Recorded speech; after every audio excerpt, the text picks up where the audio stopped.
Good evening, greetings, and welcome. This is Ron McNeil, your brother and your friend, coming at you again with another message of hope, redemption, and salvation. This title I always use because that's what it's all about. It's a message of hope, redemption, and salvation. Because the goal in life always is to be the best you can be. You start out, as the African proverb said, we start out as fools and we become wise through experience. Because let me say that again. The African proverb said we start out as fools and we become wise through experience. And that's usually the goal. That as you get older, you want to have your gray hair reflecting that you are intelligent and wise. Not intelligent per se, because you can debate intelligence because you got people that are super fast and sharp. They're smart. They're intelligent. But many of them, if not most, lack wisdom, which gray hair suggests. Because wisdom gives you that understanding. I know it's not right for me to go do this crime. That's knowledge. That's good, but you still might go and do it, right? But wisdom is like, I understand the consequences of me doing that, so I'm not doing it. That's wisdom, which far exceeds knowledge. And almost invariably, people that have gray hair should reflect that. But we do know we got some old fools out here that have never learned their lesson, and it's only a matter of time for karma to catch up with them and slam them. So anyway, I'm just give this little message, the title, Black Culture, once again. Not Black Culture, I'm sorry. The Black Experience. Of course, when you talk about the Black experience, it's impossible not to talk about culture. And that's why I like culture so much, because you can't get around it. But when I want to talk about the Black experience, I want to kind of hone in on one specific aspect, and that is economic inequality. Do you as a Black person drive? Now, let me first ask you, are you part of the working class or the working middle class? Because you really got two groups of people. If you're part of the working class that doesn't have a living wage, that means you're making minimum wage or under, right? And you know that doesn't allow you to get the things that they show you on the internet and TV every second, right? They don't show you that. You don't get to experience having that big old fat house like the young boys say. Young folks, man, look at that big old fat house. Or that nice car, truck, or both, Mercedes, BMWs, Lexus, you name it. Because through the Black experience, one of the things that has really enslaved Black people has been this desire to acquire things. And not only just acquire things from the Black experience, being materialistic and having a strong fetish for all those things, but at the same time, hating ourselves in the process and hating other people that don't have those things and idolizing people that do have those things. Yeah, it's kind of crazy. That's like you have somebody that has 5 cents more than you in your midst, and you make them the boss because they got more gold, if you will. It's kind of ridiculous, but you got a lot of people to think like that. But if you look at economic inequality for a moment, look at the Black race. If you got any money, let's say you're part of the working middle class, you're doing good, you got enough money to buy you a nice crib in a decent neighborhood. You got a nice house, nice car, nice clothes, food, money to go to the store and buy you something, go on vacation, things like that. You're relatively comfortable economically. And you look at yourself and say, well, the reason why I'm living like this is because you might think it's just you. You might think you're special, because I ran across too many people that really believe that the reason why I'm doing good is because I'm good. But like I've talked to them, when you really look deep into that and go deep in that rabbit hole and go down the deep water, if you will, whatever metaphor you like, and you'll discover that you may not be what you think you are because you really don't understand that. Now, if you got that good job, like a city job or state or government job, that was a picking, a man in power. And we can also look at it as a blessing from God, cool in the game.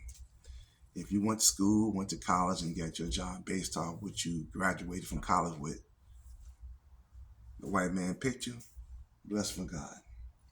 So if you're part of that working middle class that's doing relatively good, and you go into the black community, usually you're going to see economic inequality. You're going to see harshness. And when you see those things, dilapidated homes, the houses dilapidated, many of them, gang activity, drug selling, vanquished neighborhoods where you got no lawns, just bottles and glass and rocks. And the worst aspect of that, you see apathy among its residents. You see people that are down and out. And if you're not experiencing that, it could be easy. You could easily be one of the people that say, well, that's because you're a bum. You're just like that. I'm not like that. I'm not experiencing that. Therefore, I'm lucky or blessed by God or whatever. Unfortunately, one of the things that you may not understand is that there's structural racism that still persists.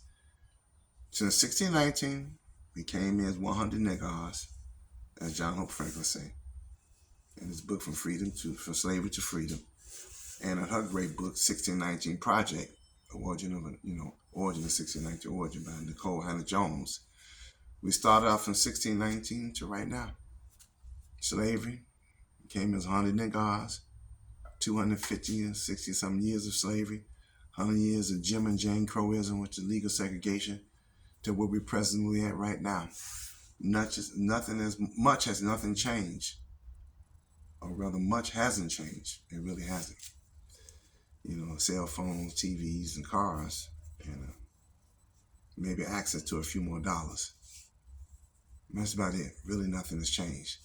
And this is what I want the working middle class of blacks to understand, that when you see a black person down and out, don't just think that they're just bums and no goods. Now, that could be possible because you do have your extremists. But I don't think everybody's extremists like that. I think what you have is people caught up in the catastrophe of structural racism. And you have the type of mindset, the way you process the social realities of poverty and devastation, that you can't get out of the situation. You have a mindset that is bad today and it's going to be worse tomorrow. And if you feel and you think that way, then that's going to lead you to abnormal human behavior, drugs, alcohol, eating bad from these food swamps that they loaded in the black community. And certainly, as I mentioned, deserts and food swamps. No fresh fruit, no vegetables, and toxic restaurants that you're going to consume. And then the causation of you eating those foods and getting sick is high and probable. So they know that. And they know, once again, back to the black experience, to be Pacific in economic inequality, that you in a miserable situation as a person is trapped in that situation. And it's important for the working class, black middle class rather, that's doing good, to reach back. Not if you even give any money. Leave the criticism at home. Because if you look at it for what it is, as Malcolm X taught us, and see it for what it is, as Malcolm X taught us, you'll realize that my brothers and sisters that's catching even further hell than me, collectively speaking, are there because of structural racism that prevents banks from giving you loans, that prevents you from getting a living wage job, that prevents you from getting quality food once again, that prevents you from getting mental health, because they've helped destroy the black family structure. Because once you take the money out, the man is usually gone, right? They may get mama Section 8 or some food stamps. You, the man, get out of here. You're a bum. And that's why you have so much broken homes, because of structural racism. And if we don't look at it and see it like that, shame on us. And that's what I want to impress in this brief mini message I have. Small, little short video. That you catch in hell structurally. That means the man in power, a group of people in power, have put together laws, legislation, passed them, Structure them in such a way that you prevent it from being able to blossom naturally, normally, and to experience this American dream, which is life, liberty, and the pursuit of happiness. To be able to have a house, a nice car, nice clothes, good quality food to eat, good education, culture, as Dr. King talked about, what you can learn about. We ain't gonna try to say Shakespeare, we saying Tyler Perry, right? That's the person that we want to look to as our great intellectual, creative genius when it comes to theater. And we get a lot of our enjoyment when this guy makes movies. We want to look to the great Spike Lee, another superstar that became before Tyler Perry. Superstar, especially indebted that we are to him when it comes to black movies. Nobody can compare in modern times to a Spike Lee. Because Spike Lee pointed it out. Do the right thing. School days, as me and my wife were discussing the other day. I said, baby, they had black women, they had light and dark hair, educated, non-educated. These divisive dichotomy that the white man in power created, part of this black experience, if you will, to make sure you stayed apart. Because if you're not united, you're going to divide and you're going to fall. United, you stand, divided, you fall. It's as simple as that. And the old okie doke has always worked against black people. That's my essential message. Look at right now. Once again, if you're doing good as a middle-class black person, and you see some other black folks in the ghetto somewhere catching hell, don't just condemn them as like you're a bum, you're a loser, you're no good. Look at the structural realities of what's going on. And remember, they don't try to teach that. They don't want you to know anything about economics, politics, culture, religion, sociology, philosophy, none of that. In the black experience, they don't want you that. They want to teach you from a Eurocentric perspective, a European ruling white folks mentality. Learn the way we learn, that way you see the things the way we see it. And that way you can condemn your own self, your own people, and thus ultimately your own self. And you ultimately hate yourself because you're not white. It's a bad situation that we as black people collectively need to understand. You see how they got it set up, they got it created like that for us to really believe that we are to blame. Because remember, a criminal like this man that's run the world is good at blaming the victim. Yeah, you're a victim. They want you to blame yourself as opposed to see it for what it is. That Malcolm X said, hey, it's you, not me. You created these conditions that I wallow in, and then you condemn me from wallowing these conditions. That's why, once again, in her book, Dr. Alexander, in her book, The New Jim Crow, she wrote a hell of a book, and she pointed out, she said, most of the crimes that black men commit that are incarcerated in American prison today are economically driven. In other words, you get caught selling dope because you're trying to either survive or come up, as they say. That's what happened to you. As opposed to being a serial killer going around, I'm going to kill you because I don't like you. No, even the crimes that most black men commit when it comes to drug selling, because I'm mad at you because you owe me some money, stole some money, or try to cut into my money. So once again, it's economically driven. And the white man in power, the ruling elites, if you will, they know that since they create laws and legislation, as I said, put into place to prevent black people in general, and black men in particular, from being leaders of the family, right? Then what happens? The man is gone, the leader's gone, and then the family is broken apart. And you see that all over. To see a nuclear family nowadays, well, a mom, a dad, brothers and sisters, a rarity. I remember me and my wife was sitting in the car, and a young man hollering and smiling. "Ooh, y'all stars." We ain't no damn stars. What happened was this: he actually saw a normal relationship with a man and a woman as a family. He saw that. And a black man. Now, I don't want to talk about these black celebrities and all that. I don't know. I got me a black woman. This is nice and black as these weights I got up in here. And that's because I understand. I'm not taking nothing from these white women. I'm not knocking them in the black. And you beautiful too, but that black woman is beautiful. And I'm not caught up in manipulation that they have.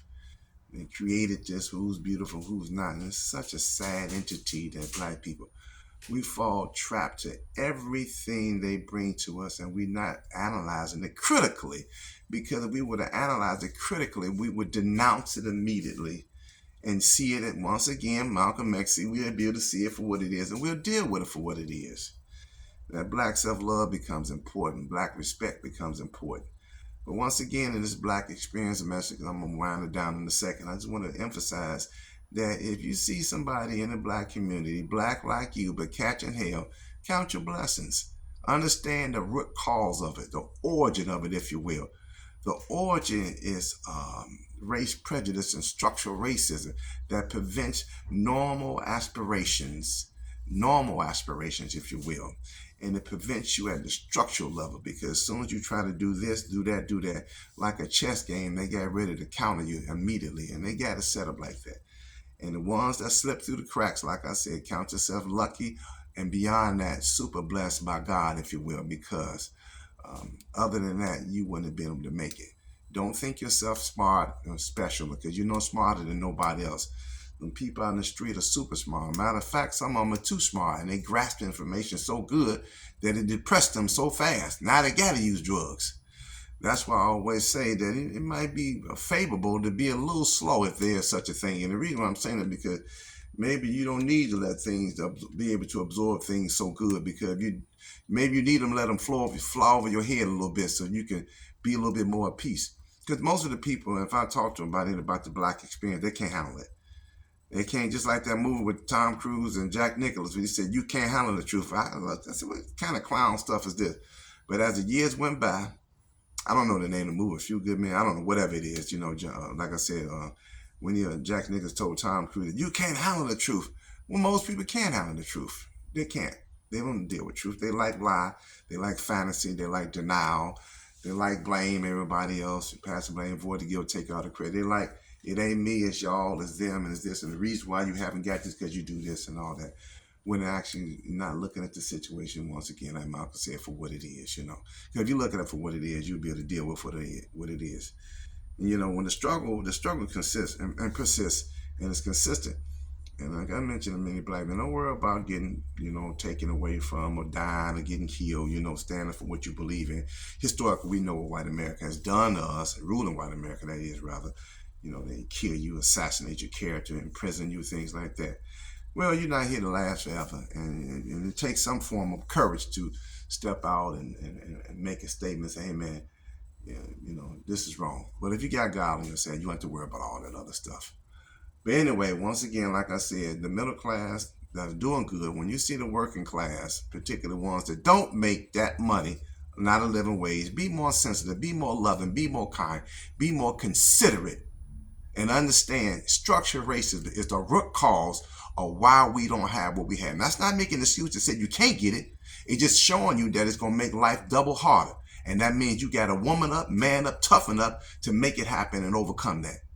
Now that's motivation right there. And you can do it. But you got to at least understand what's holding you back, what's hindering you. That way you can say, you know what, let me be nice to myself. Let me be nice to my brothers and sisters. Let me understand the situation for what it is. Let me stop glorifying these people over here and over there and see them for what they are and deal with it once again for what they are. Over and out. It's Ron McNeil, your brother and friend. I'm out today. It was a wonderful little conversation to have. Hopefully this will motivate, encourage, and educate somebody to be a better them. Out.